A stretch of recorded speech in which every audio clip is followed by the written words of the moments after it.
আমরা সকলে যদি গিয়ে একটি সাধারণ মানুষকে জিজ্ঞেস করেছি তুমি কি চাও, আমি বিশ্বাস করি একজন সাধারণ মানুষ বলবে আমরা শান্তি চাই। একজন সাধারণ মানুষ বলবে আমরা নিরাপদ রাস্তা চাই। একজন সাধারণ মানুষ বলবে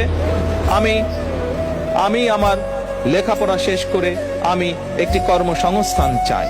একজন গৃহিণী বা একজন নারী বলবে আমি নিরাপদে রাস্তায় যেতে চাই। মাননীয় স্পিকার, আজকে আমরা ইতিহাস নিয়ে হয়তো অনেক ডিবেট করেছি, কিন্তু মাননীয় স্পিকার, আমাদের এই ইতিহাসের ডিবেট সেই